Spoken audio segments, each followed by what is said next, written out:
La politique, demain, le conseil municipal de Grenoble va voter l'autorisation ou non du port du burkini à la piscine. Oui, car le maire écologiste Éric Piolle est contesté jusqu'au sein de sa majorité. Pour lui, cette mesure consacre la liberté de choix des femmes. Pour ses opposants, elle consacre la soumission de la femme.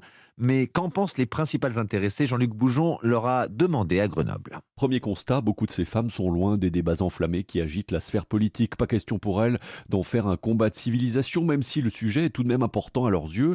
Par exemple, le burkini permettrait enfin à Olfa d'accompagner ses enfants à la piscine, ce qui n'est pas possible aujourd'hui. Comme c'est interdit, franchement, il y a des enfants qui ne peuvent pas y aller à la piscine parce que leur maman, elle ne peut pas aller avec eux. Je peux surveiller les enfants dans les vestiaires en fait, mais pas dans l'eau. C'est utile donc. Oui, c'est une bonne chose. Sabrina a 17 ans, elle aussi portera le burkini à la piscine s'il est autorisé, au nom de sa liberté de jeune femme. On est libre, on est en France, c'est la liberté quoi. Et le burkini, c'est important dans notre religion. J'ai entendu parler comme quoi c'est l'homme qui lui impose ça alors que pas du tout. Ça sera mon choix à moi. Reste que beaucoup de femmes musulmanes, surtout celles de 30 ou 40 ans, n'en voient pas l'utilité. C'est un mauvais combat pour Sarah et Sherifa. Moi, le burkini, je suis contre. Pour les burkinis, je trouve ça vulgaire en fait. C'est très moulant. Ça fait encore des histoires pour rien en fait. Je trouve que ça va pas dans notre sens. S'ils ont décidé de mettre le foulard, ils ont rien à faire dans les piscines municipales. Voilà. Moi, je suis de religion musulmane. On est dans un pays européen. On s'adapte. Et ces femmes de conclure, on doit respecter les règles en vigueur autour de nous et franchement l'été, on est quand même mieux en maillot de bain. Grenoble, Jean-Luc Boujon, Europe 1.